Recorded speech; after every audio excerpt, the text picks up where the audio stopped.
Hey everyone, welcome to Nicole Reacts, where I react to online marketing gurus and guru trainings that I find on the internet. I have some qualifications for snark and commentary besides the fact that I'm on YouTube making this video, which is that I own a marketing company and I have for almost 15 years, which means that I've had real marketing clients and real marketing problems and all of that. So if you're not in marketing, you probably don't know that this is an absolute hell week. Basically, any time between the week of Thanksgiving until the last shipping day before Christmas just kind of stinks as a marketer because everyone's getting you stuff pretty last minute. Even if like they knew it was coming, we get it, stuff comes up, and everybody wants everything done like yesterday. And so I just look at my list, I look at my inbox, and I'm like, okay, how can I make the least amount of people pissed at me? And so yeah, I've been working a lot more than usual. So I'm hoping to take a little bit of time off around Christmas. I hope you're having a good week so far. Now, I have liked historically to record these reaction videos ahead of time. And the reason for that is doing reaction style videos is kind of new to me. And I think I started almost a year ago, actually. Like I said, I was alone in my apartment and I found a Grant Cardone video and I thought, let's just record this and see how it goes. And I've been trying to figure out sort of my voice and my tone. And so I record things ahead of time and then I can edit them or I can sort of revise what I want to say. And what happened this week is I actually found and reacted to a Tim Ferriss video. I even edited it and I was like, what happened was the video was titled a marketing thing, and then you watched it and it really wasn't anything about marketing.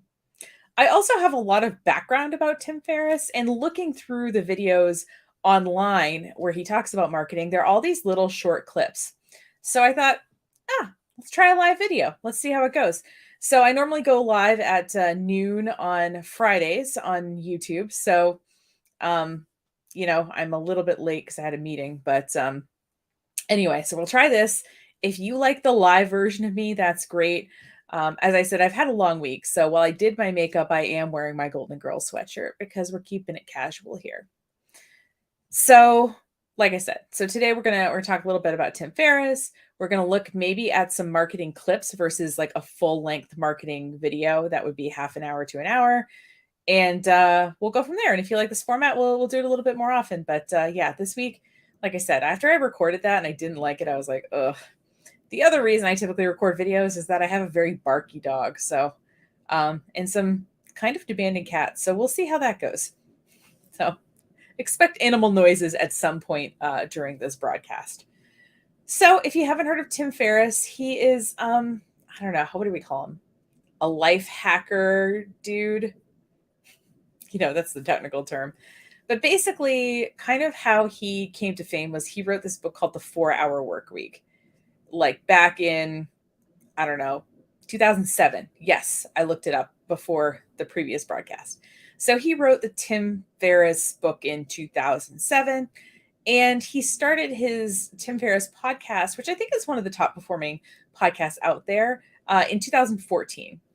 And he's been a blogger for a really long time. So he's historically written very kind of long form, very niche content. Now, the Tim Ferriss books, I actually own the 4-Hour Work Week, and I think I own the 4-Hour Body as an audio book, but I also own the 4-Hour Chef as an actual book. And as you see, I've made recipes, which is why this is tabbed like this. So let's give a little bit of background about Tim Ferriss in case like you've never read these books. So the 4-Hour Work Week was basically about how to work smarter and not harder. And what I want to find is, so Tim Ferriss, as he was figuring out how to use how to sell this book, right? Because he didn't know what the hell to call it. So he actually, I'm looking for, somebody wrote an article and I can't find it right now. But basically what he did is he was like, okay, I want to write this book about productivity, right? I want to write about working smarter, not harder. And, basically sort of optimizing and systematizing your life so that you would have to work a relatively small amount of time compared to like a 40-hour work week. So he ran a Google Ads ad to figure out what he should call this book. So I think one of the contenders was broadband and white sand. So what he did is he ran the Google ads, and based on how people reacted to it, he picked the title of the book, 4 Hour Work Week. So it comes out, it's a New York Times bestseller. And, and he's, like I said, he's been an online content creator for a really long time, and he's gotten into more traditional publishing. And so he's published a series of books besides, but that 4 Hour Work Week was the start of something. And obviously he sort of co-branded it with these two other books that came out. Hold on, when did this one come out? This one came out in 2012. Okay. So this one came out in 2012. And this book is called 4 Hour Chef. And you're probably thinking like, well, Tim Ferriss isn't, I've never heard of him as like a chef or a restaurant owner or anything. But the idea of this book is that you can get really good at something by learning quickly. So the title on the back here on the top says, what if you could become world-class in anything in 6 months or less? So this whole book is about basically him learning to cook, because I guess he's not a very good cook. Like he's like a single dude, or I guess he was when he wrote this book, and he was used to kind of eating out at restaurants and things like that. So to eat healthier, obviously you have to be able to cook from home. So, he was like, okay, I need to learn how to cook because I don't know how to cook. So in this book is cooking techniques and learning tips and recipes. It's a really weird book. I have it on my cookbook shelf. But it's mainly about being a cook. And I believe, and now let me just look this up really quick. So the 4 Hour Chef is this book. It's mainly a sort of cooking, how to set up a kitchen book, but it's also about learning stuff. 4 Hour Body. I just want to see when this one came out. Year of publication. Yeah, this is why I normally don't do this live too. Okay. So the 4 Hour Body, which is a completely different book, came out in 2010. This book came out in 2012. And in my mind, I got them both around the same time, and I read them both around the same time. Not that you really read a cookbook, but you know what I mean? I was reading through it. So in my mind, when I recorded the first video, which I'm not posting here, I had convoluted the 4 Hour Body with the 4 Hour Chef. So 4 Hour Work Week, about how to optimize your sort of work stuff. And you know what? I have their various websites pulled up. And once you see what these websites look like, you'll be like, oh, I get what kind of guy this is. So 4 Hour 4 Hour Work Week. There it is. Sort of like fundamentals of how to sort of, oh, did he come up with the 10X thing? That's interesting, because Grant Cardone like took 10X and ran with it. I think his book was called 10X something, one of Grant Cardone's books, but maybe Tim Ferriss was the OG 10X person. And yeah, maybe Grant Cardone took this idea. That doesn't surprise me at all, to be completely honest with you. But so it's a best-selling book and blah, blah, blah. And it's about, I don't know, it's about optimizing your time. And part of that is creating systems. Part of that is outsourcing, which it mentions on this page. Now, I have mixed feelings about outsourcing. I feel like paying someone really, really cheap and then charging my client a really, really high price for this really, really cheap work, that feels kind of gross to me. It also feels weird outsourcing very personal things. Again, this is just a me thing, but like outsourcing feels weird to me. I do, like I said, I have coworkers and, people that work with me who do work stuff. But we do that within the company, and I do have some subcontractors, but I pay them what I feel like is a fair rate for what they do. So, and they're all in US based. I'm not saying you can't have people from other countries doing work for you. I don't know. Just I guess the historical view of outsourcing, where we exploit people in countries that have less money, and then we take their work and we make a massive profit off of it. It feels gross to me. So anyway, 4-hour work week, productivity. Next comes out 4-hour body. So that's 2007, 2010. This 4-hour body thing comes out. Now, this is an idea that's sort of about weight loss. Rapid body transformation, as we would call it, right? And I went on this diet and basically reignited a bit of an eating disorder for myself. So I'm no longer doing the 4-hour body now, but this is a sort of eating and lifestyle protocol. Now, there's not just like what to eat and what not to eat in here. There's also stuff like, so for example, you know how everyone's obsessed with these like cold bath things, getting in ice water and how good it is for your health. Apparently there's some kind of like, they've seen that people who engage in these kind of practices have lost weight. So Tim Ferriss did a ton of research. And what I remember from that chapter is essentially you can get a lot of the benefits, a majority of the benefits, by putting an ice pack at the base of your neck. It like, rather than, I don't know, walking around outside in the winter or getting in an ice bath, you can get a lot of the benefits from doing that. So I don't want to say this is just a diet book because it isn't. It's about stuff like that, like cold water stuff. I'm trying to think of other stuff that he addresses in there. But basically, if you're curious about, again, I'm going to just put a trigger warning here. The next 2 minutes or so will be just briefly talking about the eating protocol of this diet. So just skip ahead 2 minutes or turn me off for 2 minutes and come back. But essentially, there's the 4-hour body diet is also called slow carb diet. Okay, so this is like a Tim Ferriss thing. And essentially, what can you eat? There's like a list of foods. And what you can't eat. Basically, there it is. Okay, I was like, I remember there being a list on here, but so there it is, right? Basically, it's like you eat super clean and you get one cheat day a week, but you have to eat a healthy breakfast on your cheat day. So when I was doing this, my cheat day had a healthy breakfast, and then I ate an entire pack of Oreos. Now, I'm not talking about the little sleeve with like 6 in them. I'm talking about an entire pack that you get at a grocery store, like the family-sized one. I would eat that by myself in one day. And I thought, eventually I'm going to get sick of this. Like, I'm going to eat these Oreos, and eventually, like, there'll be one Saturday where I'm like, you know what? I'm not going to do the Oreos today. But you know what? Every single time I was on this diet, I looked forward to those Oreos every week. And the thing with this is it's really hard as you look at the list. It's really hard to like eat anything anywhere else that you don't cook on this diet because it is so, chicken breast, vegetable kind of thing, right? So the 4-hour body, written by Tim Ferriss about optimizing your body. And then we get into the 4-hour chef. And that is, there we go.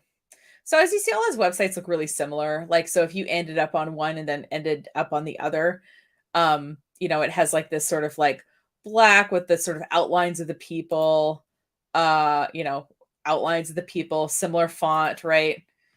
He doesn't, the cover for 4-hour work week is, I think, a little bit cheesy. So I don't think he has it on here. But yeah, so this 4-hour chef thing is basically about cooking like a pro, but interspersed with it is techniques for learning. Because I think he taught himself like Japanese or something. And according, I guess, I feel like I heard this from somewhere, but like he doesn't speak super, he speaks well enough, like, but you wouldn't be like, oh, wow, you're like a native speaker. But his whole point with when you learn stuff is that if you break it down to the essential elements, so like if you look at a language, you might see like, oh, if I learn these 500 words, I'm going to be able to speak in a lot of different conversations. Like I'm going to be able to, understand 80% of what's going on or something like that, right? There's certain words that are common, like 500 or 1,000 words or something like that. And so what you spend your time doing is learning those words. And he's got little techniques for like remembering stuff or whatever. But anyway, so that's the Tim Ferriss background. Now, I personally, in terms of like how I personally feel about Tim Ferriss, I feel like, you know what, like he's kind of fine. What you have to do though with him is you have to like take what's good and leave what isn't. So for example, if you find one of his articles and it's all about tea and because he gets super into stuff. Like he's one of those people who like gets into something and zeroes in and then will write like a 10,000 word blog post on it or something. Like I might be exaggerating, but that's the kind of person he is. So you can sort of appreciate it from someone watching and being like, wow, I would never get this obsessed about something, but I'm glad someone is and I can read this article.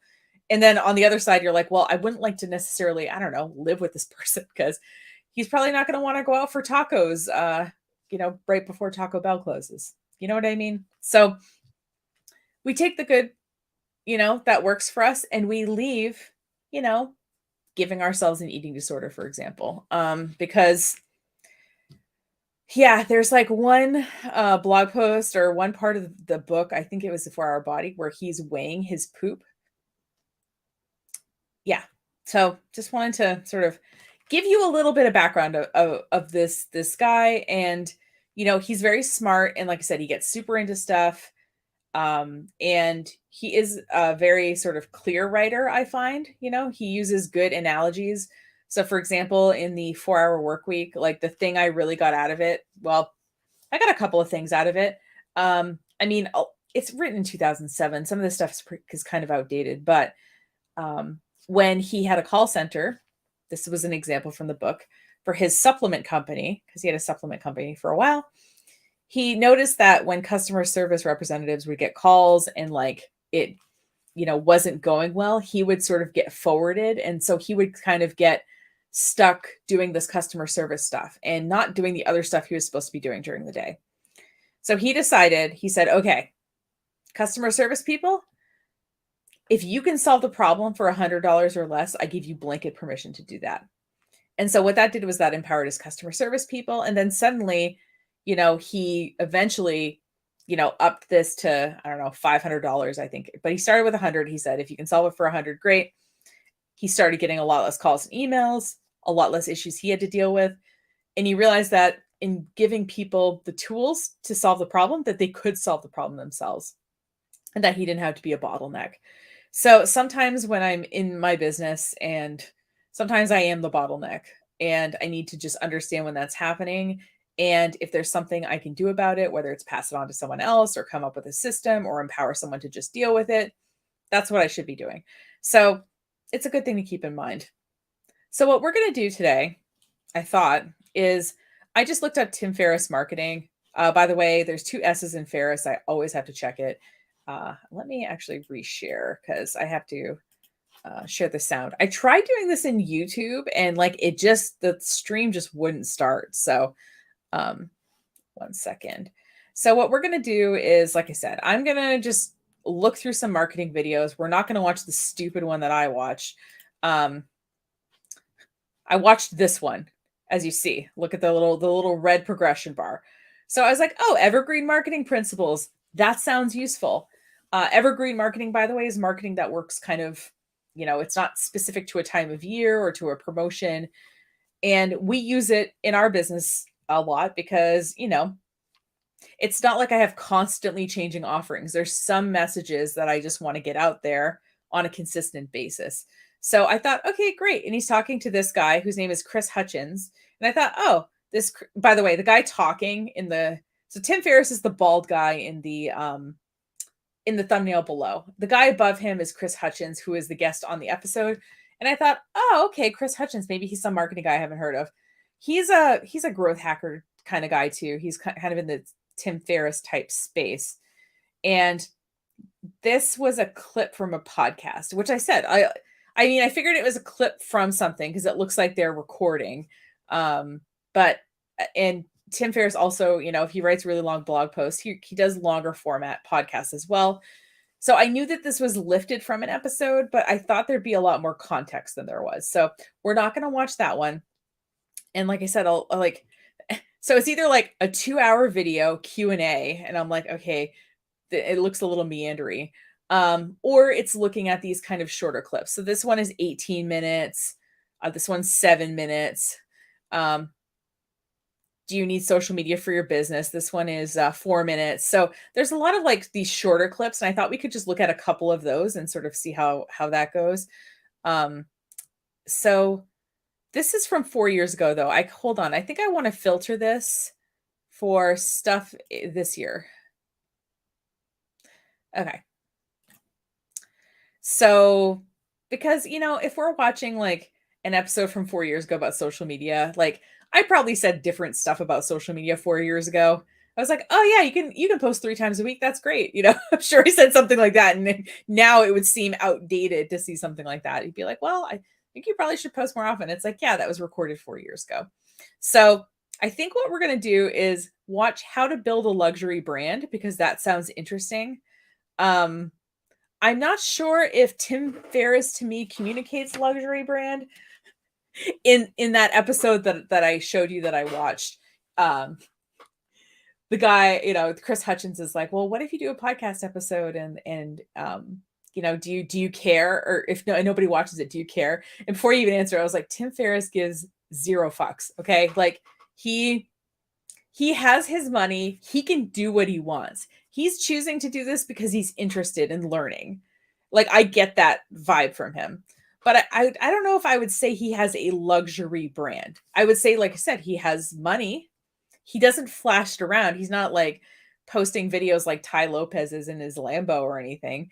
So I'm kind of curious what he has to say about building a luxury brand, because since I don't necessarily consider him having one.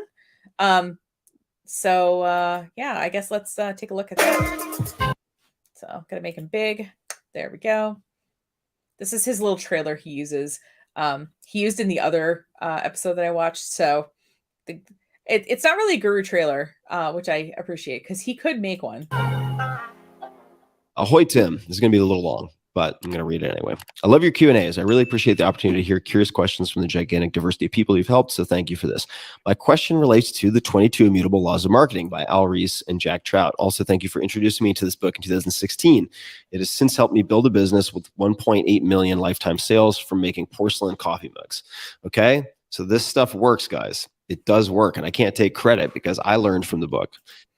So in all the videos he does, and he did this in the one that I recorded that I'm not going to post because it wasn't like interesting enough, the camera's kind of mounted low, so it looks like he's sort of, I don't know, the angle's kind of awkward. I mean, it feels like we're kind of huddled together, and he's like, "Hey, listen, we're going to knock off this bank." No, I'm just kidding. But do you know what I mean? Like, I wish, I'm like, this guy has more money than I ever will. And, I don't know, just up the camera a little higher and like a little production. But, again, he doesn't necessarily care. So I'm sure Tim Ferriss is watching this and not caring, which is totally fine.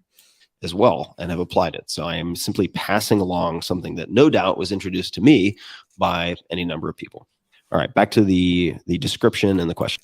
Yeah, and the other thing about him, and then I'll let it play, is he platforms a lot of people, which I sort of appreciate. And a lot of the people he platforms is not like, "Oh, here's, I don't know, Tony Robbins or something." He seems to platform people who are subject matter experts. Like I said, generally, except I don't know why he was talking to Chris Hutchins about marketing, unless it was like, "Oh, here's us 2 business owners, our 2 podcast people talking about how we market our podcast." But anyway, so he does like find resources and share those. So I do appreciate that about him.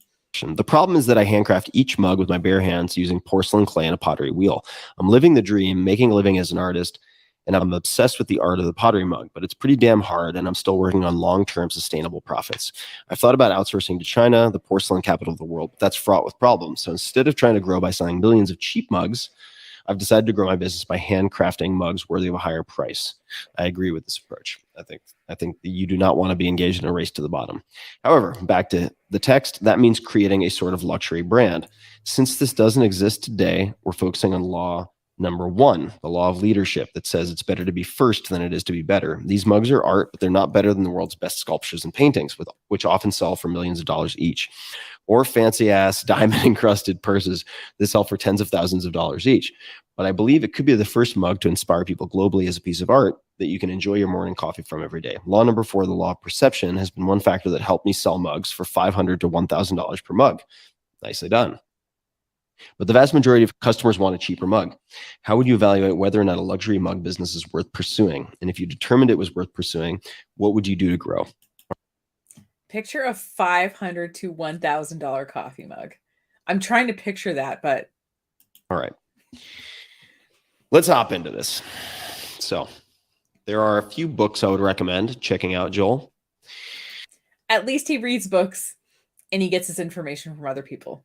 Okay, two points there. As usual, I have many book recommendations. So the first, which I've not read in a very, very long time, but may be helpful, is a book called Selling to the Affluent. That's by Thomas Stanley.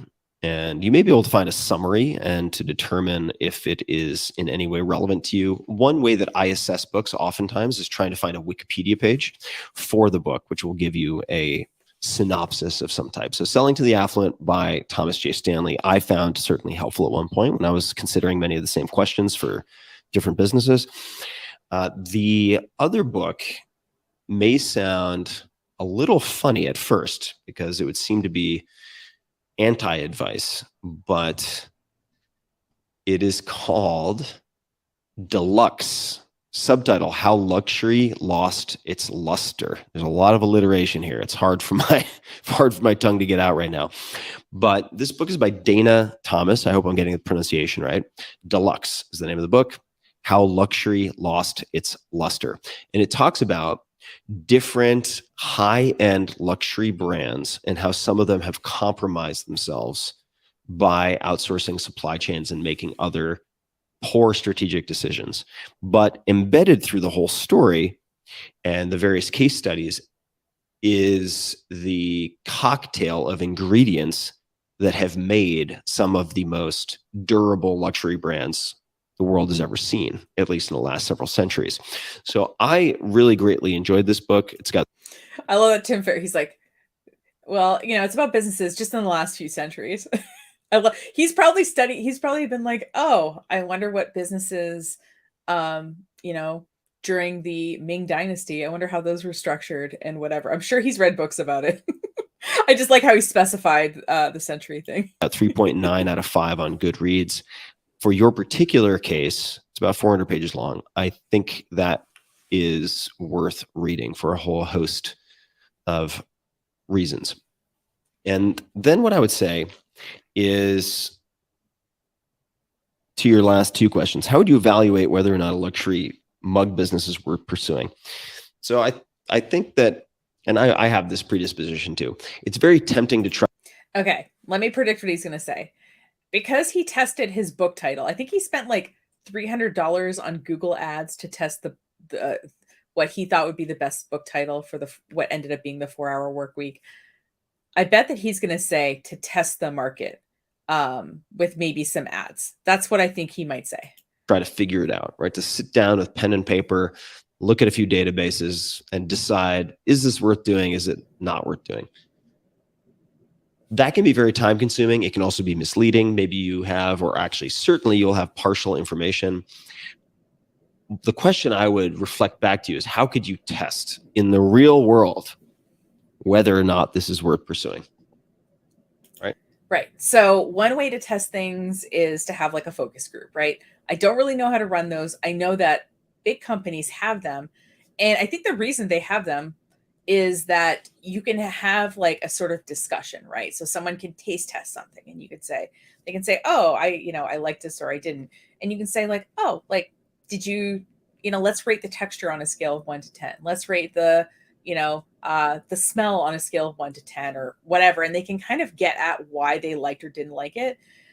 But the sort of cheaper and sort of online way of doing this is to have an ad. Now, the only information we can really get from an ad is, well, we can get some bits of information, right? So we can get demographic information of who's engaged with the ad. So if you had a pretty general group, you could sort of figure out like, okay, what are the age ranges? What are the interests? What are the locations of the people that are engaging with this ad? Like I said, if you had set a really broad audience. The other thing you can get is if people are interested or not. So if someone's interested, they're going to watch the video to a certain point, right? And if someone isn't interested, they're going to click away, or they're going to see the ad and not click on it. That means they're just not, they saw it and they're not interested. They didn't click on it. So, obviously that's more of a yes or no thing versus a granular detail thing. But yeah, so what he's saying, he was like, oh, you can consult databases. So there's all this market research that you can access. Now, if you're watching from the US, your local or regional SBDCs typically have access to market research. So if you were like, what would really help me to know is how many people in this metropolitan area, uh, make over live in houses over 100 years old, because I have a whatever home improvement and I do historical repairs. You know what I mean? I sort of like look at the spindle on the staircase and I can match the wood and I can match the style of it, kind of thing. So I'm looking for how many people in this market have a home that's worth or that's over 100 years old, and how many of those people maybe make over a certain amount of money or something.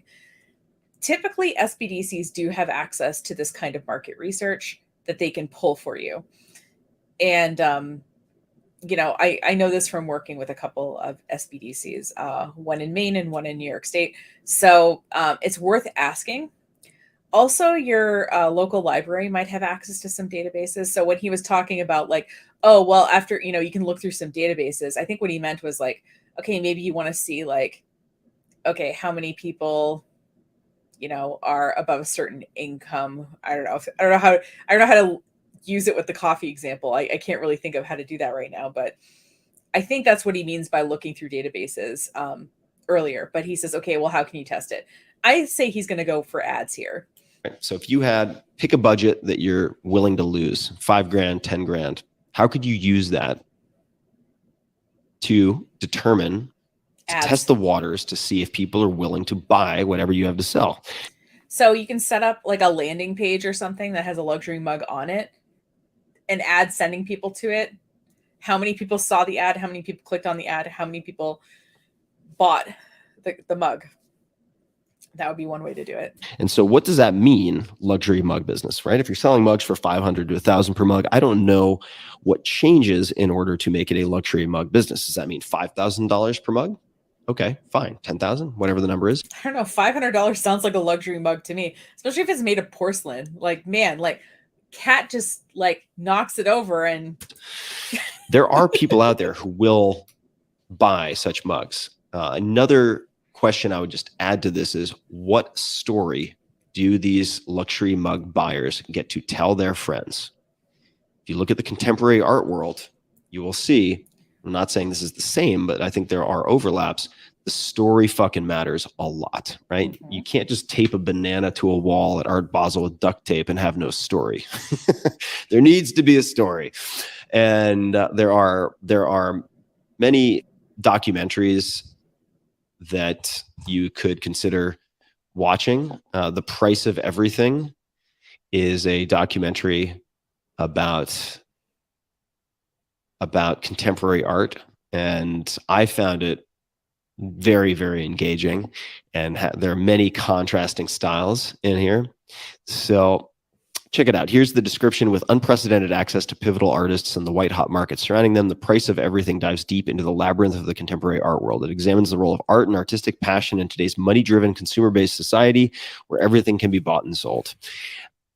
I really enjoyed this. I really, really enjoyed it. So this would be another recommendation, because there's again no need to reinvent the wheel. I mean, these are not necessarily identically the people you're going to be selling to, but what does it take to sell the highest priced X? Fill in the blank, whatever that is. And in fact, some of my answers are going to be overlapping with a question from a listener in Brazil.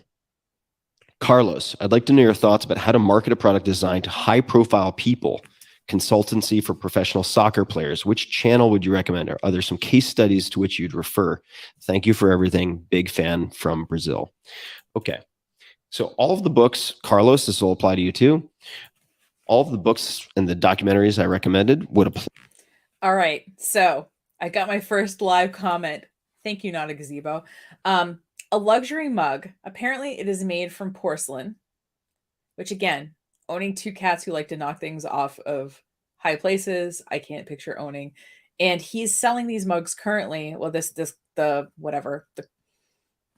question submitter is selling them currently for between $500 and $1,000.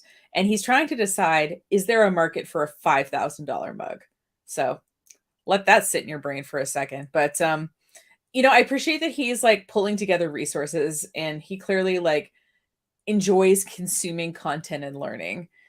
Like Tim talking about that documentary, I was like, oh, so I just bookmarked that documentary. So thanks, Tim Ferriss. But yeah, so there is this whole, I guess, echelon of people that I'm not in, that enjoys a luxury experience. And I know Ramit Sethi has interviewed a couple of these people.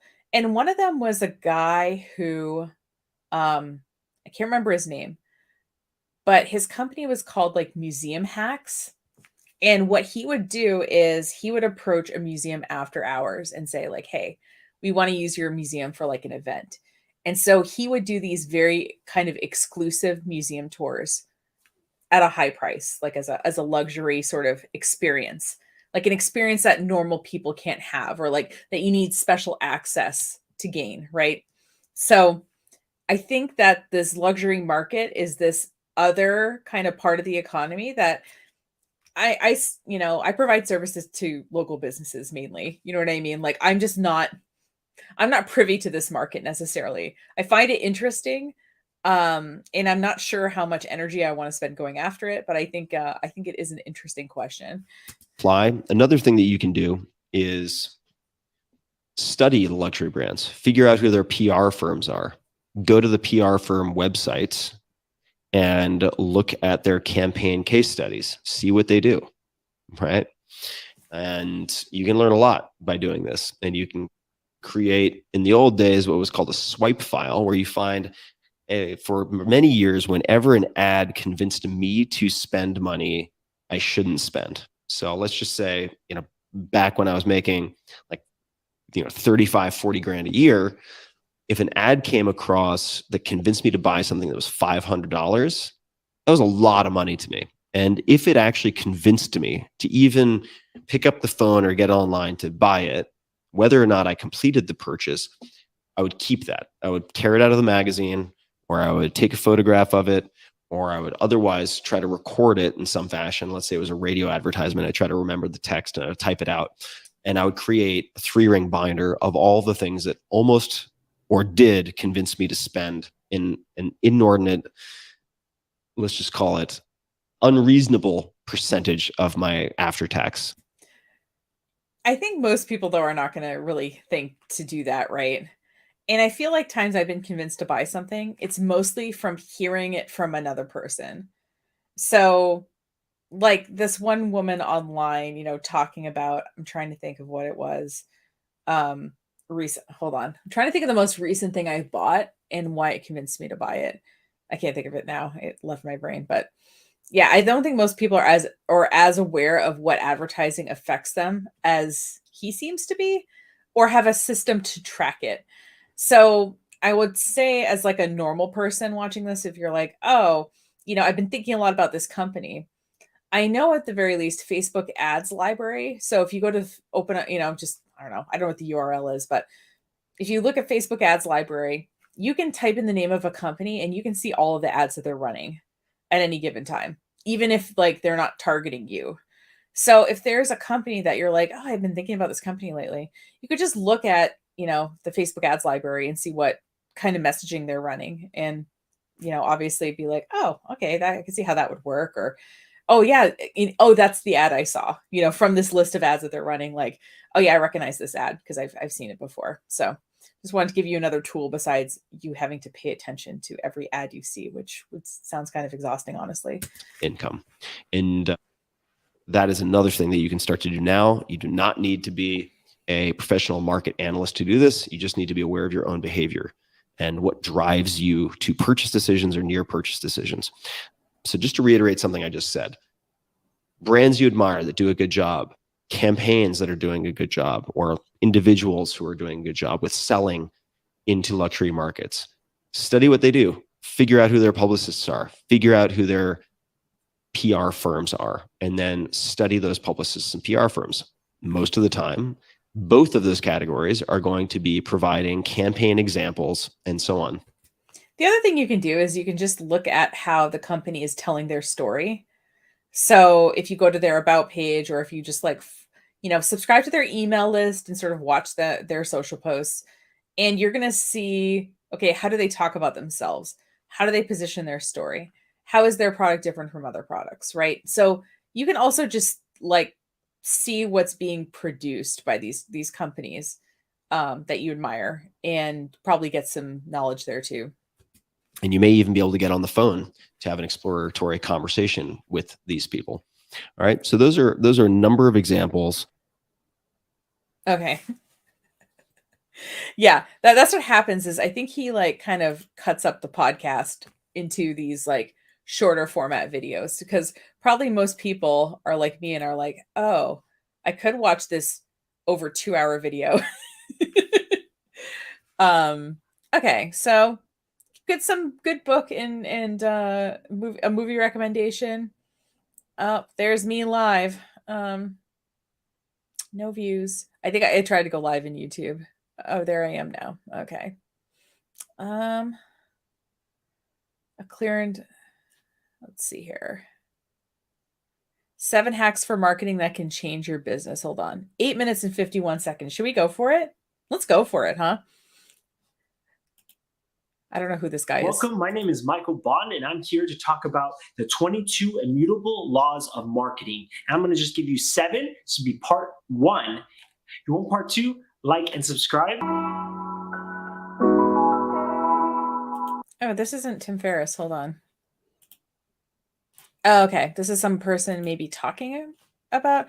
Oh, it's because Tim Ferriss recommends this marketing book. So this person did a. Okay, I might just watch that later. So this person did a review of some marketing laws from the marketing book that Tim Ferriss recommends.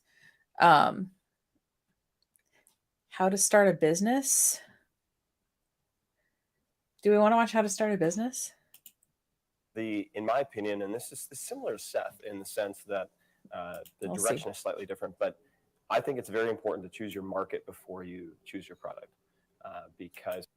Okay, I know this sounds a little low, but that's them. I'm like, I've got this maxed out, so sorry for the volume difference between me and him. Choose your market before you choose your product. I'm not sure how I feel about this advice. I mean, to me, it's like if I, okay, and this is actually a real example. I like mowing lawns. I really do. I grew up and I had this like grass allergy, so I wasn't allowed to mow the lawn when I was a kid. And I remember when I went to my friend's birthday party, and I think it was her 10th birthday party. And so it was a sleepover, and we were all playing outside, and we got into a grass fight, and then I broke out in hives and I had to go home. So like that's how like allergic to grass I was. So for years I never mowed the lawn. And then, the year after I got divorced, I was like, oh, now I mow the lawn. And I watched a YouTube video about how to do it. I'm like, I can't believe it. I'm like in my 30s. I've never mowed a lawn, right? And when I did it, I was like, oh, this is so like relaxing. You know what I mean? Like, it's satisfying. I mean, a lot of stuff I do is online. So it's like this never ending pile of work. But like, there's something about just like seeing those lines in the lawn that like, ooh. So I guess if I like mowing lawns, I might want to start a lawn mowing business. I'm not thinking like, oh, who's my market? So I think it's okay to just have something that you would like to do for other people and have that be the start of the business versus thinking about who you want to work with. I mean, I think that's an equally valid approach. Ultimately, your cost per acquisition for the customer and the lifetime value of that customer will determine the economics and whether they work or not. So for me personally, I like to try to scratch my own itch. And that is also what Ev at Twitter has done, certainly what Jack did there. I don't know what scratching my own itch means. I guess doing something for other people that I would want done for me. I don't know. So start with a very small niche. Yeah. So for example, I have a Twitter, and this is true with a lot of successful entrepreneurs in the Valley. They say, God, I would really just like a tool for this, for expressing myself, for really brief snippets of status updates or whatever it might be. And then they build that tool effectively for themselves, recognizing that if you're guessing at the size of a market, you might not have any customers. But if you're building something for yourself, at least you have one successful user case. Okay. And from that point, I think it becomes So a matter take yourself as the target. Yeah, take yourself as a target, because you'll know how to develop the value proposition for that market at least. And I don't disagree with this. We're almost done developing a software as a solution product. And basically, the reason we built it was for ourselves. And we had a lot of ideas and thoughts and feelings about it. So I think hopefully other people will like it too. From that point, it becomes a matter of testing. So whether that's with book titles, in the case of my book, I tested the book titles and subtitles on Google AdWords.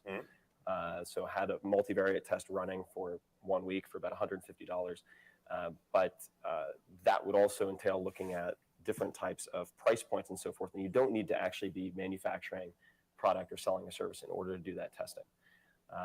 And it's really a matter of determining which metrics matter and then measuring those from the very beginning. And so are you one of those entrepreneurs who likes to launch very early with a product which is not finished and get as much feedback as you can? Or are you, the other school is more like you do it in secret and you test, you do market research, you do everything in secret and you launch when you consider it's really good? So I think that you can do both, actually. So I think that it's possible to get that early feedback, which is critical, without making it public, in the sense that... I'm sorry, the sound quality is kind of terrible. If it's bugging you and you're still watching this, just tell me it's bugging you and we'll just move on to a different video. You can work even with a small group of friends, which is what I did with the book, but also with some of the startups that I'm working with. Get feedback from people who represent different demographics, then incorporate that into the beta when you make it open. But I generally believe in fast sprints. So let's just say 2-week development sprints. And so that might combine with agile development, but do 2-week sprints, push something out, get feedback, take a brief rest, do another sprint, get a few features out, wait, get feedback. And Google also does. I feel like this is sort of targeted at people who have like some kind of software e-business, right? It kind of seems like that to me. It isn't too bad. Okay, cool. Thanks. So this sprint and feedback, like I feel like, again, with my lawn mowing business example, like I'm just going to start a lawn mowing business. I don't need to, I mean, I can get feedback obviously from my customers, you know, hey, like, do you want me to add, you know, trimming, you know, around the edges to my price points? Or, you know, would it be better if I came once every 2 weeks instead of once a week for a slightly lower price? You know, I don't know. I'm just this sprint and feedbacks I can see in software development being useful, but I'm not really sure what other scenario I can think of for it. Does this on a fairly large scale. So when they launched Google News, for example, they were wondering whether they should sort by location or date. And there were a few other variables.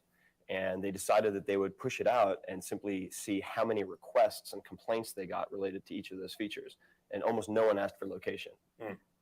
Most of them asked for date. So that's the feature that they built into it in the next iteration. So I believe in micro testing. I'd say it's generally my approach. And I think he also probably believes in microdosing. Also, just this is completely unrelated. I saw some TikTok video or some that the Henley shirt is like the sluttiest kind of shirt a man can wear. That's the partial button thing. I see you, Tim Ferriss. I see your Henley. and so you don't want a team, right? I've read your book. No. So I think having a team is fine, but the objective isn't increasing headcount. So the objective of a business, there can be many, but in simplest terms, is to provide a product or service of value and generate a profit, and to keep a very close eye on those numbers. And that is often in the world of venture capital, especially when entrepreneurs have pressure from their investors to add headcount, people lose sight of that. And you know, I mean, the other thing too is like the business doesn't have to generate a profit, right? As long as you can pay your bills and you pay yourself and keep going, I think that's okay too. Because there are some months where we definitely are not profitable, and there are some months where we make more money, and it kind of evens out. So I don't know. I don't know if think the objective of a business can be to provide yourself employment that you enjoy, or to provide a service in a community that you live in, or to, make a little bit of extra money for, trips and things like that.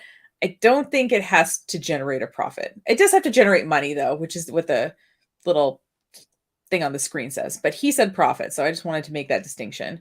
Yes, it needs to make money, but I don't think a business actually needs to make like a giant profit or anything to be considered successful. You can build a team, but in my case, so for example, with the company that I founded in 2001, I ended up with between 200 and 300 contracted employees.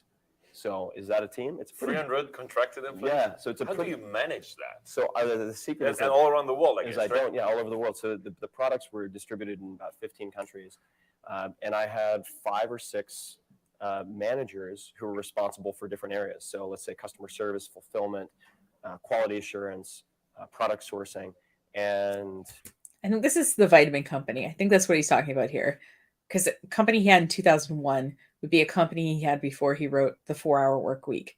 And I think the main business in that book, if I remember correctly, was his supplement company. They had a very high threshold for independent decision making. So basically, at one point, I was doing something like 60 hours of customer service a week, which was just. But this is the story I was telling at the beginning, where he's like, he realizes he's doing all this work, and then he says, "Okay, if you can solve the problem for $100, just do it." But it wasn't from customers. It was from managers asking how they should handle specific cases.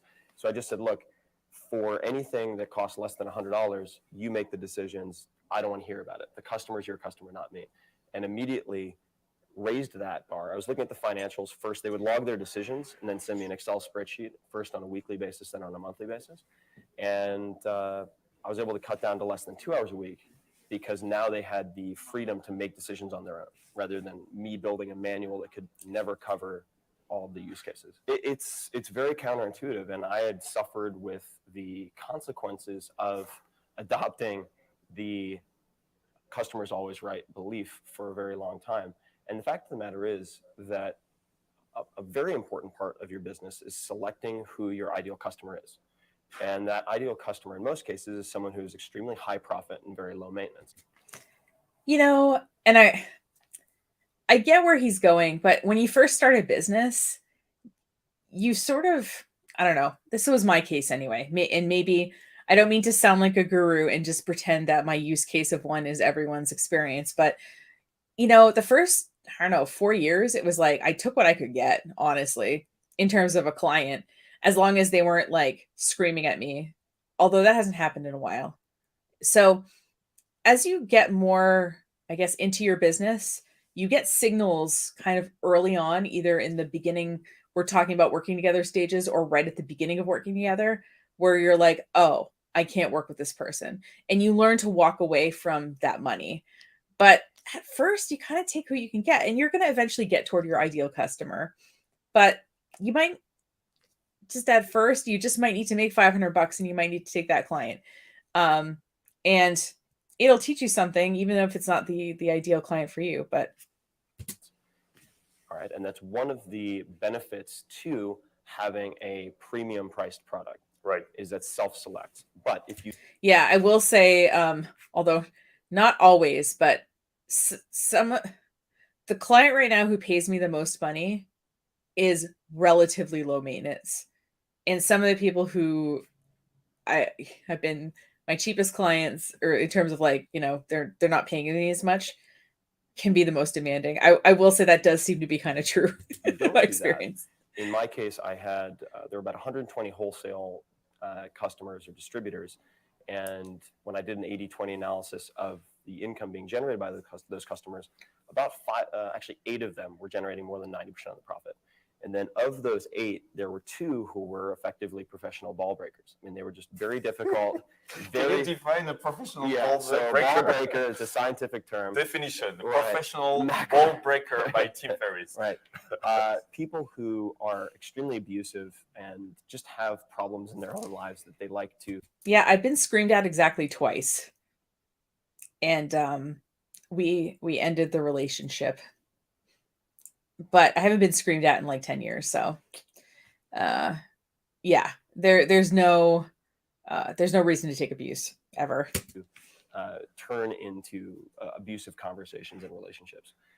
And I took that as a cost of doing business. And I recognized at a later point how much that carried over to my personal life, how much that resulted in decreased self-worth in my own eyes. And so we sent out a letter to all these customers saying, these, just as an update, these are a number of our new corporate policies having to do with how orders should be placed, types of contact. And if you have any trouble adopting these new policies, let us know and we'll be happy to suggest a new provider. And So it's like go to hell, basically, well, politely. Not politely, because we would have people who would. Except, like, here's the thing: if someone's a pain in the ass, I don't want to send them to somebody else. You know, I don't want to put that on another service provider. And there are some people who do it to me, and it's so funny because the second on the phone they're like, "Oh, so and so said that I should talk to you." I'm like, "You're gonna be a pain in my butt." I can just tell because this person, who is supposedly a web professional, sent you to me instead of taking you as a client. So that's telling me something. Yeah, I wouldn't send them to another provider maybe, but I would say I would send them to some resources that could help them learn a little bit more. And I would point them to like a regional chamber of commerce or something like that. This way I'm not sending them to a specific person. Anyway, this is my 2 cents because I hate it when people do it to me. And if I can tell someone's gonna be a pain in the ass, I do not want to send them to one of my colleagues. Send orders to the wrong people in the wrong format. And that would delay, of course, the delivery. And then they would call us to rant and rave and abuse the people that I was responsible for. And that was just at one point unacceptable. But a few case studies. I mean, Steve Jobs does not believe that the customer knows what they want necessarily. There's no one path to productivity. Everybody has a different personality profile, different priorities. Yeah, but men can get away with being a lot more abrasive than women can. I'll tell you that. Yeah. But the one way to be completely unproductive is to try to make everybody happy. I agree with that. Which is the same for a business. You can't. Right? Yeah, absolutely. That is the surefire way to completely fail to produce any type of result that you're defining. For some people who are watching this or listening to this, they want to have a venture-backed startup, or at least angel-backed startup, that'll have an exit in the form of an acquisition or an IPO. In this market, probably acquisition. And in that case, reaching a certain critical mass and scale is very important because a 2x return is not satisfactory for any VC that I know, certainly. I mean, they're looking for a certain internal rate of return. So you need the potential for 20, 30, 40x for a lot of these people to invest in the first place. So you have a financial obligation to your investors. Well, the other thing too is like, just because you have a company does not mean that venture capitalists are interested in it. It's funny because, my region has a lot of pitch competitions.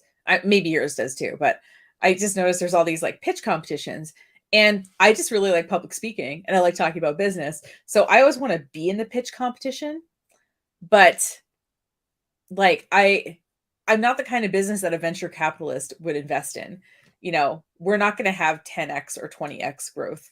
We're making a profit, but like we're not generating such a rate of return that we're going to make 20 times more money than is coming into the company. Do you know what I mean? Like, so not every business wants to be that venture capital thing. Hold on. Oh yeah. Is it here? Yeah.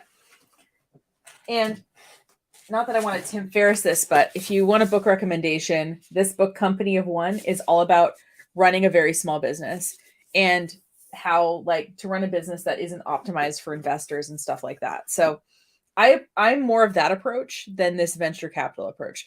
And just because you have a business and you want to grow it does not mean you have to go the venture capital route. Just want to say that. For those requires size. Which requires size. And one of the easiest way to get size is to give away what you do for free. Because it removes one of the biggest barriers to entry, which is price. It's like if Twitter started charging right now, I would pay. Yeah, but they wouldn't grow as fast. Right, exactly. So and that brings up the point. And we don't have to go too far into this, but it's not how then you have two sets of metrics. You have the metrics that you use, And then you have the metrics of that your potential acquirers use to determine the valuation of a company. And those are not always the same thing.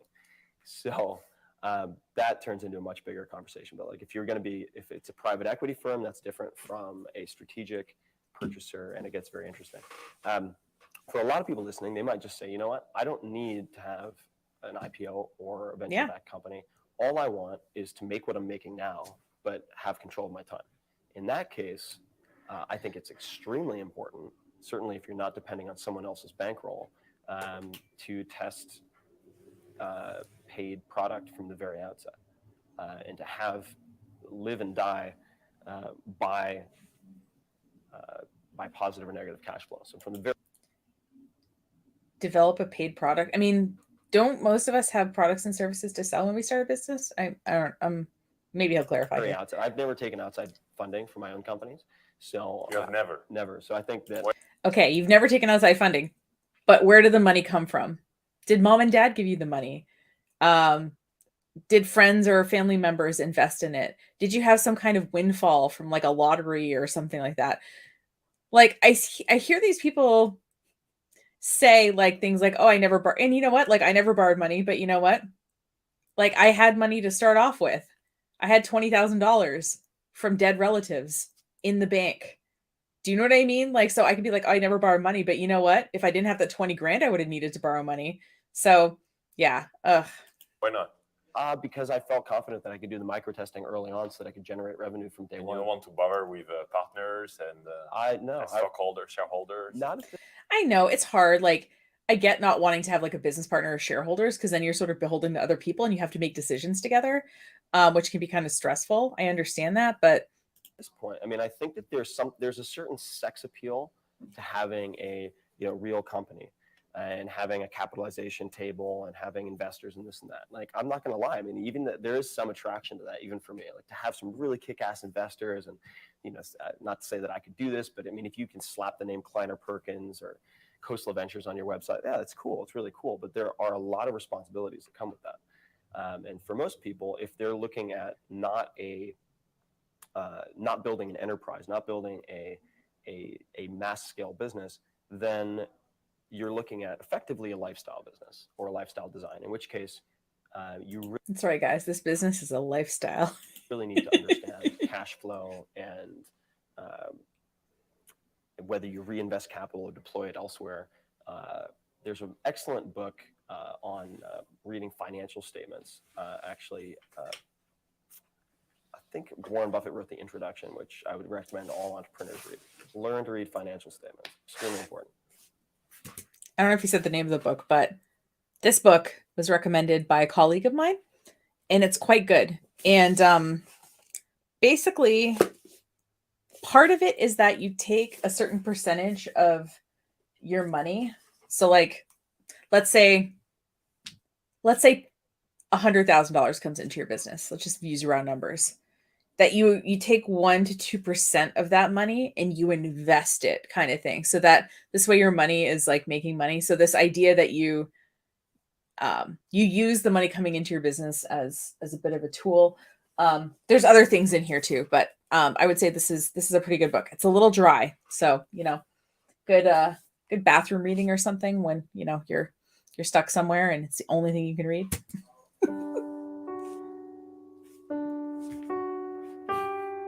Okay, Tools of Titans is another book by, and Tribe of Mentors. We know how we feel. We know how I feel about the word tribe by now. It means something to Native people. We'll try not to use it because we can use other words like group or cohort or whatever instead of tribe. So short life advice from the best in the world book. I like that the subtitle is part of the words in the subtitle are the best in the world book. Yes, my book is the best in the world. Like that is, like I said, he's got some cojones and he's a smart guy and he's got money. So like, I guess I'm less mad at him having money than other people.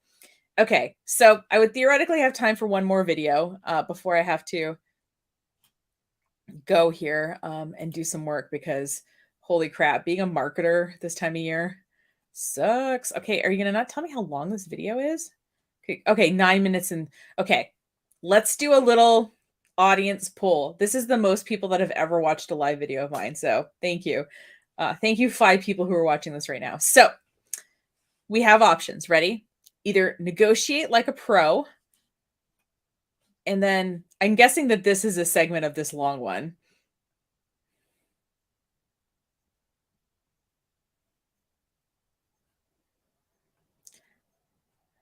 Just looking for.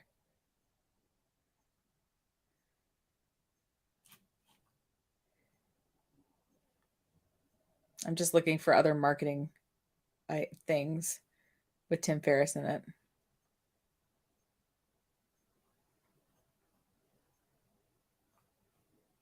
Oh, this is funny. The Tim Ferriss versus Seth Godin morning routine battle. Okay, so these are our options because even though this, no, this is not. Oh, this is about Tim Ferriss's morning routine and about Seth Godin's morning routine. Okay, so we can either go morning routine battle with Seth Godin, who we previously talked about on this series, or we can go. I'm trying to remember what the other one's called. How to negotiate like a pro. So morning routine or negotiation from Tim Ferriss. What do we care more about? I mean, obviously negotiation kind of fits better into this whole like marketing thing, but I'm into group participation here. So I'll give you a second to think about that. So negotiation or morning routine? Feel free to leave a comment. If no one cares in like a minute, I'll just pick one. But yeah, so Tim Ferriss is an interesting guy. Like I said, I appreciate that he hasn't pretended that he's a marketing guru, but he does talk about marketing and how he kind of handles his business and this sort of AdWords testing and things like that. And he does recommend that marketing book a lot. So maybe all right, negotiation, run the world. You got it. You have voted. So that's the one I was going to pick, but I like to give choices, especially since, like I said, I've never done this as a live stream before. I'm very comfortable talking about sort of marketing principles and stuff, but like reacting to other people, great. Two for negotiation, awesome. So let's learn how to negotiate with probably a negotiation expert. We'll give Tim Ferriss some props there. Okay. So negotiating is one of your sports in the sort of decathlon of deal making. The decathlon of deal making. It is the craft, one of the crafts you've mastered. This is going to seem like a lazy question, but I'm going to ask because it'll be on the mind of a lot of people listening. For someone who wanted to become a skilled negotiator, would you have any recommendations in terms of resources? Okay. Resource I recommend for negotiation, I only have it as an audiobook. It's called Never Split the Difference. And it's fascinating. It's a great audiobook because the guy reads it, but he's really good. He was with the CIA and he was in charge of like hostage negotiations and stuff. And he has a lot of stories from the field about it. I re-listen to it like once a year. It's up there with Atomic Habits for me. Approaches, common beliefs that are actually very unhelpful, anything at all for somebody who wants to develop their ability to negotiate. One of the things I remember from that book that I keep listening to every year is if you say something specific, after kind of going back and forth a bit, that signals that like that is your final point. So in the book, I forget what the author's name is. Like I said, he was, I think, with the CIA or something. Never Split the Difference is the name of the book. And he was talking about how he's negotiating like some kind of hostage thing. So like they wanted $10,000 and they came back with, well, what about 5? And they came back with, what about 7? And they said, listen, we'll give you $7,000 and this stereo system. You know what I mean? Or we'll give you $7,851. And that signals like if it sounds specific enough, it sounds like that's the ceiling or whatever that you're willing to go. That's one of the things I remember from that book. It wasn't those exact numbers, but it was a sort of exchange like that. But the guy's a really good storyteller. And like I said, he has a lot of sort of CIA type stories, negotiating like somebody who robbed a bank and had taken hostages. Like, so a little business learning and a little fun, which I like. Well, of course. And it's probably the opposite of what. Okay, that sculpture in the background is really distracting. I'm gonna just be trying to figure it out the whole time he's talking.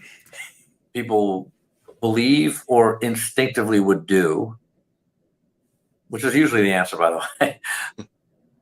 So I would say like 90% of the time, everyone focuses on what is important to them and what we or what you say. It's irrelevant.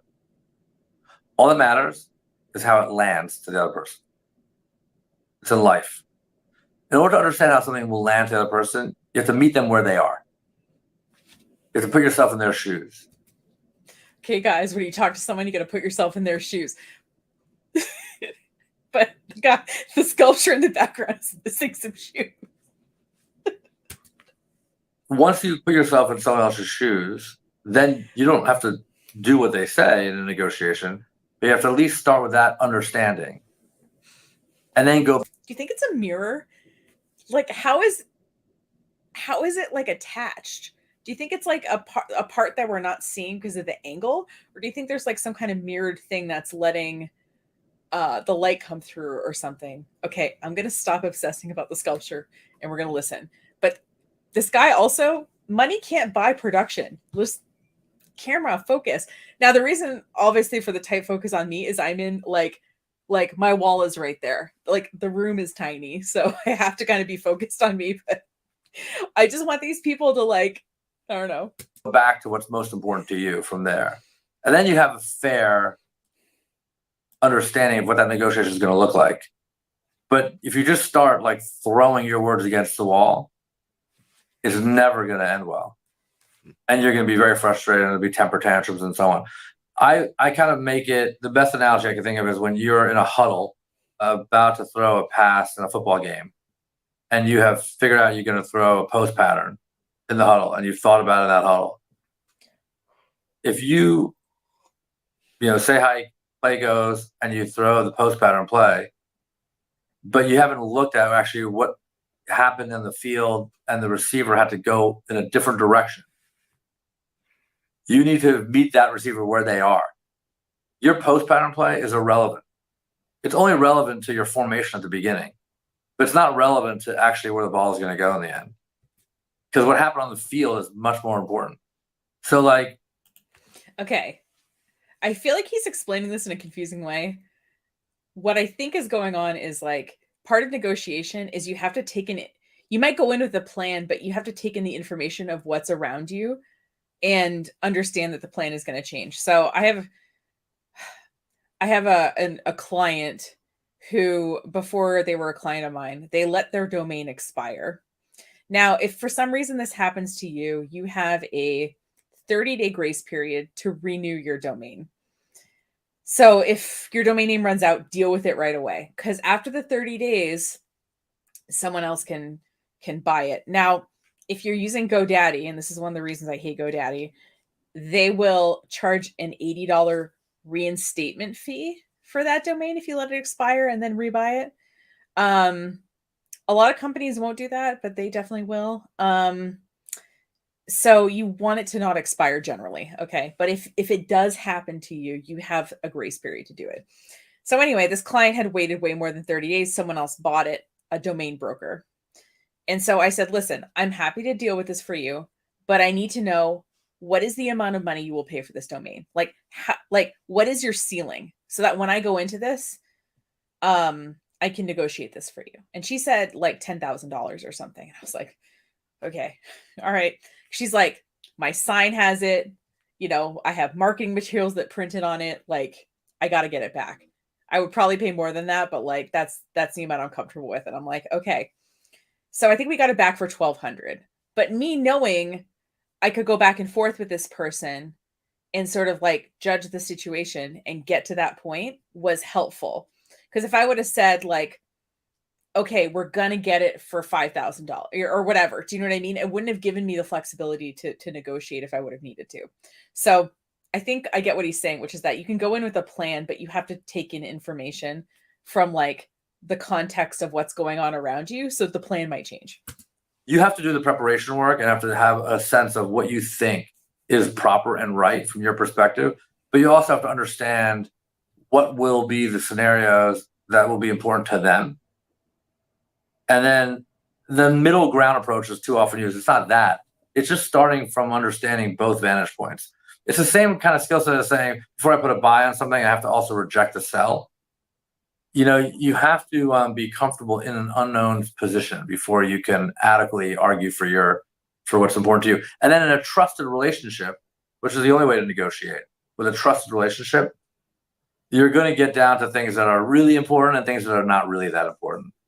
And to be able to be comfortable saying that, like, okay, if I listed these 3 things, please rank in order for me what's most important to you and what you really don't need.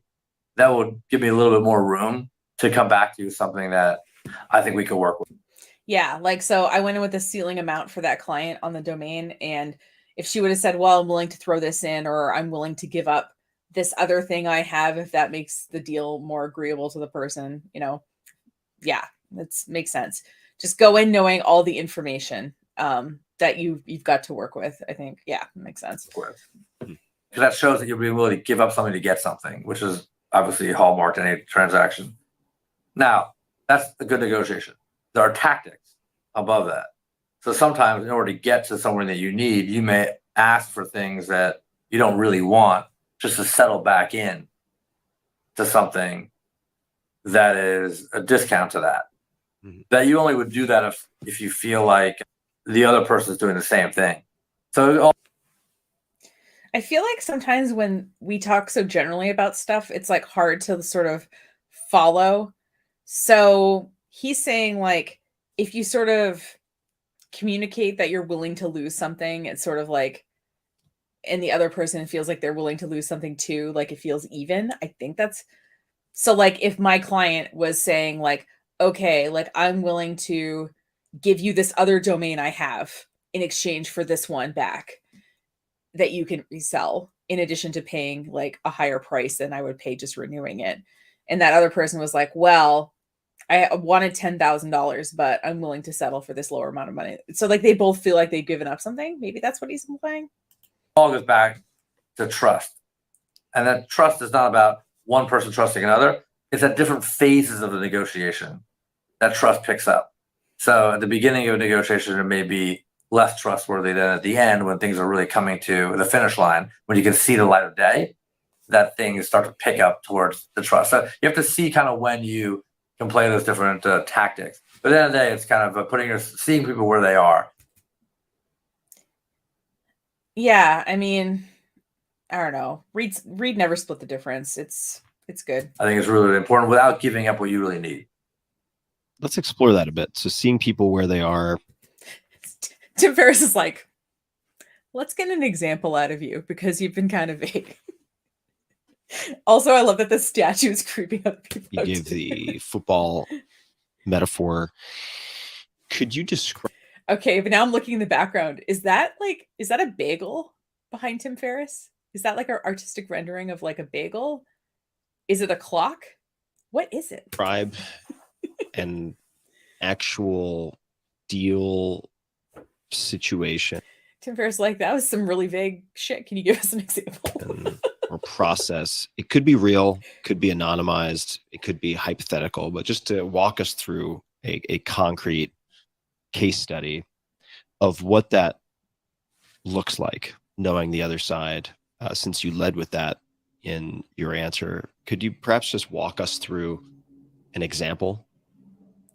All the deals that we work on that are public, company deals, end up being filed publicly with the play-by-play of the deal.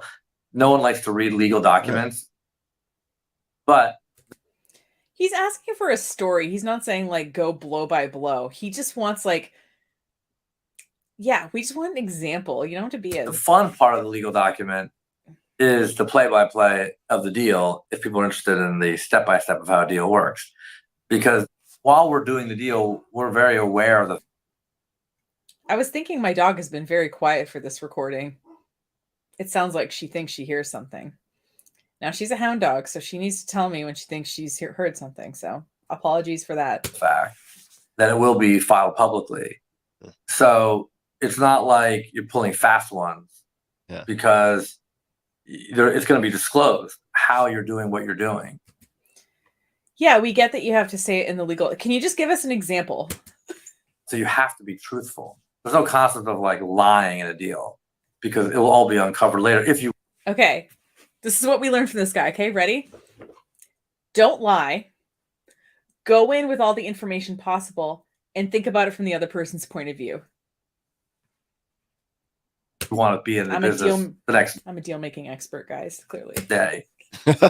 So that's called the proxy statement, and that one section is written up by lawyers that actually recount the deal. Did not know that. Yeah. So what I'm going to say is public information. You know, when we did the transaction of selling MGM Studios. Okay, now we're getting an example. The selling of MGM Studios. Thank you. Yeah, my God, this guy is like, yeah, he's not a storyteller, is he? To Amazon, which is the only example of a content company being sold to a technology company. MGM got sold to Amazon? Apparently I missed that one. Okay. To date. There was an impasse between the buyer and the seller that went on for a while. And the deal ended up being worth around $8.5 billion. But for months, Amazon would not go above $8 billion.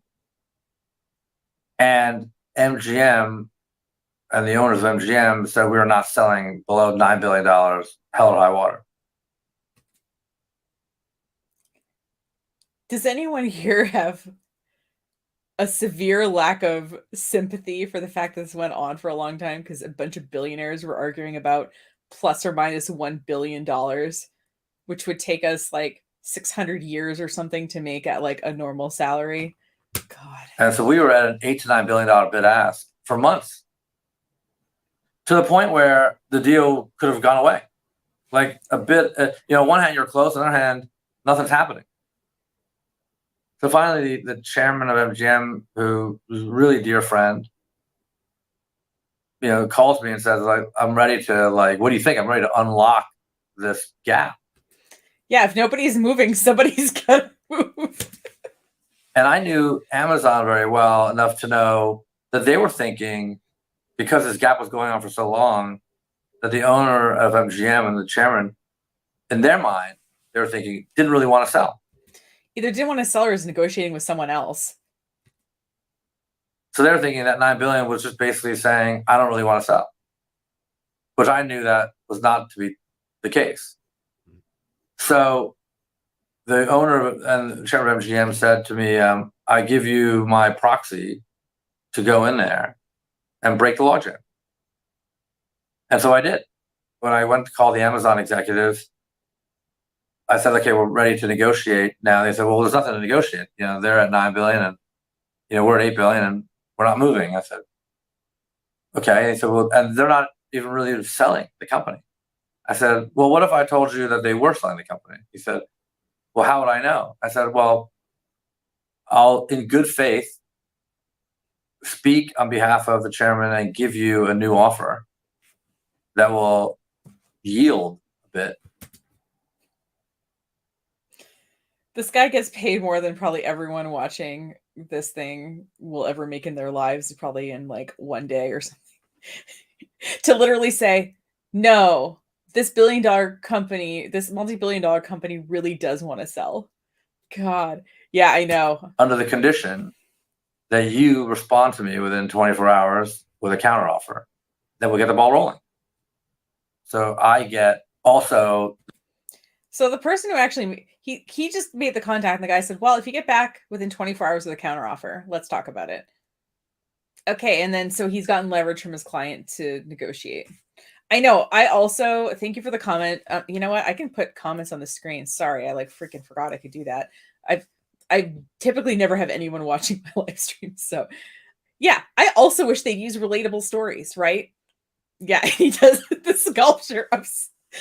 I'm like, is there something in that bag? Is it made of cloth? Like, I have so many questions about that sculpture. I'll see if I can Google image search it after this, maybe. Oh, what's this guy's name? Okay, I see his name. The feedback back to the chairman that you're serious about dealing, meaning that if I can speak for a principal, you have to speak also that you want to get something done, but I'm not going to move unless you're going to move. And I need to know that you're going to move. And that was trust, because they took a risk that I could represent the owners and GM. And they said, okay, what do you got? I said, I think we should split the difference and go right to it, but it has to go fast, and you have to get back to me right away. And they did. And if they didn't. But didn't the other person say, like, we need to get a counteroffer right away? And then he's like, well, you need to get back to me right away. I feel like it's like when you go to break up with someone, they're like, well, I was going to break up with you. And you're like, well, I'm the one who broke up with you.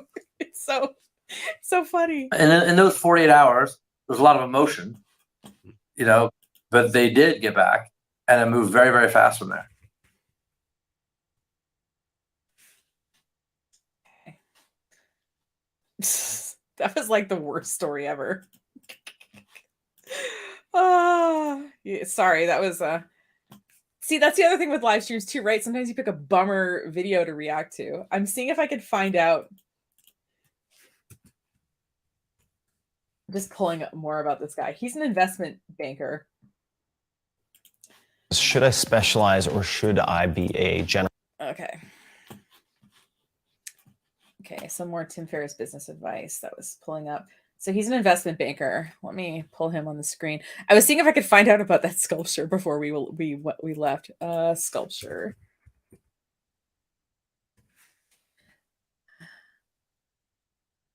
Okay. Okay, I'm going to his Instagram. Yeah, good point. Yeah, he must have a big team, right? Yeah. But the owner of MGM is his dear friend. So there is that. All right, I'm scanning his Instagram to see if I can find the sculpture. I'll just maybe I'll put that on the screen and you can we'll just like skim it for like a couple of minutes here, max. Okay, so he's the CEO of LionTree LLC and Kindred Media HQ. Okay. Specializing in the digital economy. Okay. Yeah, show more posts. Is it going to make me... Okay, here we go. I'm just looking for a picture of the sculpture in his office or something, but... yeah, fine. Let's log in. Instagram is going to start showing me, like, billionaire D-bag content after this. All right. I'm just looking for that weird... Okay, so he's into, like... The creator economy is alive and booming at Cannes. Proud of these people for an amazing event with incredible energy. I don't know, like... Okay. I don't know if... Maybe... Is it like the metaverse or something? I haven't been in the metaverse, full disclosure. Where's your office sculpture, dude? I'll see... Oh, God. See, if I wasn't on the live stream, I could go on a 10-minute freaking deep dive, like, looking for this stupid sculpture. But I'm glad other people are distracted by stuff in the background too. All right. Oh my God, does he have a podcast? Okay, I hope not. All right.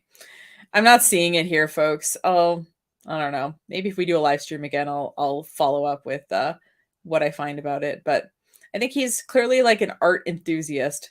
But I guess when you have a lot of money, like what else are you going to spend it on? Except, sculptures where half the person's body's missing, right? I know it's an art thing. I'm not poo-pooing the artist. I'm just saying that if you're doing a live stream, it's distracting if you have weird shit in the background, right? I mean, I get that I have kind of busy wallpaper and maybe you're trying to see if this is the Golden Girls. Yes, it is the Golden Girls. But I don't have like a lot of stuff going on. There's not people walking behind me. There's not, I don't know. It's not distracting. At one point I started looking out his window into the other windows of the apartment spot. Because there was some guy walking around on his cell phone, and I was like, oh, that's interesting. Didn't want to bring you guys into the distraction, but I was pretty distracted by the way that video was framed. But yeah, if you want to learn how to actually negotiate, the Never Split the Difference guy, what the hell is his name, is really good. Let's see. My library is a mixture of... Yeah, Chris Voss. That's his name. Never Split the Difference by Chris Voss. Great book about negotiation. He tells good stories. And I do like the audio version of the book. I find myself walking the dog or driving or doing laundry or dishes or something. I find that listening to books works pretty well for me. So yeah, it's good in the audio format.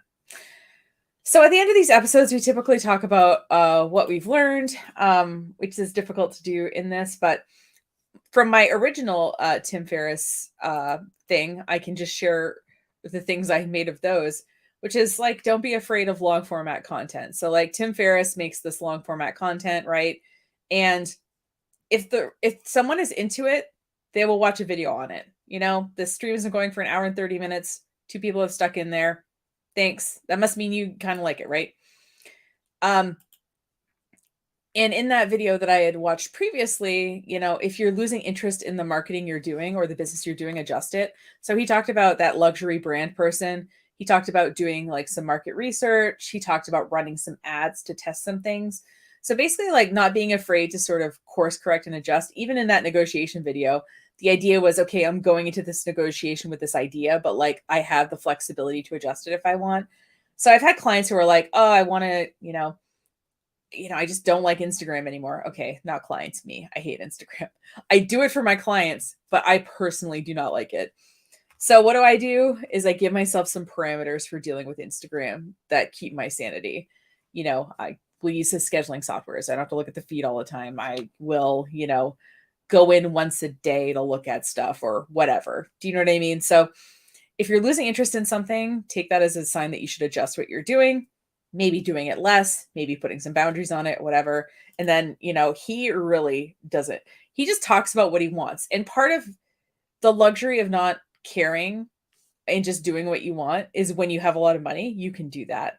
And so I get that some of us have to care. Like I have to care about my customers and their satisfaction, right, with my services. I have to care about my staff, that they're well treated, that they like the work, that I can retain them, that they're, learning new things all the time. There's things I have to care about. And if I just had a ton of money and I didn't have to care, that would kind of change probably my approach, right? But the idea of not caring about certain things, I think is good, or delegating the caring to someone else. So if, for example, like for me, so I have a co-working space and I've had it since 2017, however long that is. And I've been the one answering the phone all the time. And in the summer, we get a lot of calls. And so this past summer, when Jessica joined full time, she's like, you know what? I don't mind answering the phone. I don't mind answering the Anchor Space phone.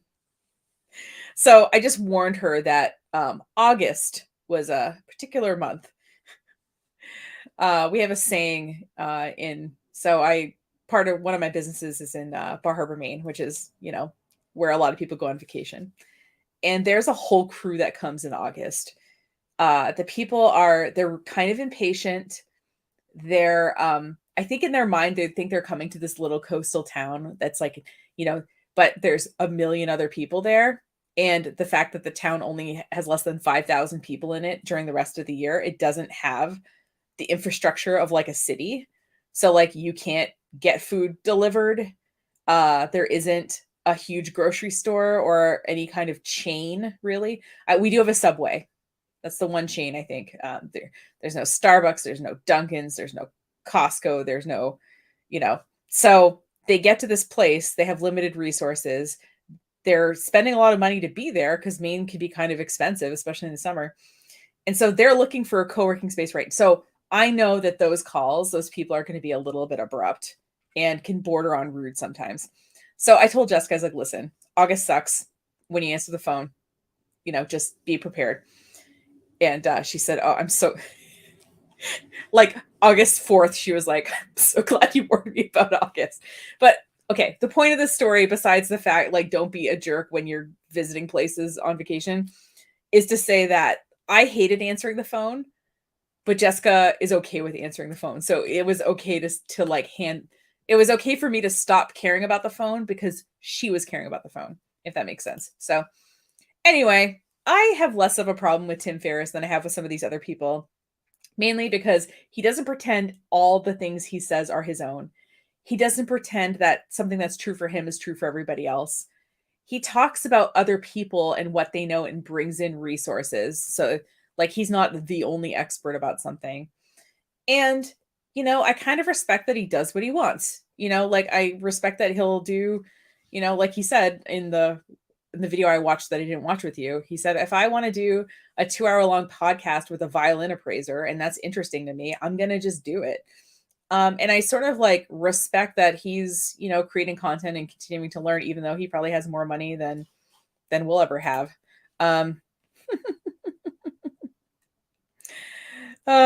So anyway, but thanks for watching. I think this went okay.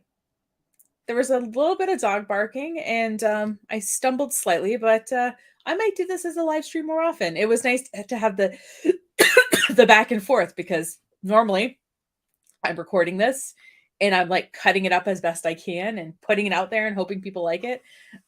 So thanks for watching. Even if you're watching the replay, I appreciate that too. Tell me if you like the live format where we sort of jump around a little bit more and it's less structured. That can be kind of fun, especially as we're heading into the holidays and video editing is a little bit harder to do because I have a little less time on my hands. And I've got, some of you have commented people I should react to. So I've got a list going. And I will say that there's a couple of people I've ignored as suggestions. If you've suggested it a few months ago and I haven't done it yet. And mainly, I guess what I'm trying to do with this Nicole Reacts series is I'm trying to always be punching up with these gurus. Which is to say, I don't want to attack a small creator. I don't want to attack someone who's very young and maybe like, hasn't, has certain ideas about business now that maybe are going to change as they kind of learn more. I don't want it to seem like I'm picking on someone. I'm a small creator myself, and I certainly don't want to bring attention to another small creator that could be negative, because the things that I actually have a problem with are people who act like they have answers that apply to everyone and try to sell those, or are condescending assholes to their audience. That's who I have a problem with. So some of these small creators, it's like, it's not how I would approach it. It's but it's not like being platformed to millions of people who are spending money that they don't have on products and services that don't work. That's more of what I have a problem with. So, yeah, so if I don't do something, it's because it seems like the creator is kind of small, or because it would seem like I am picking on them.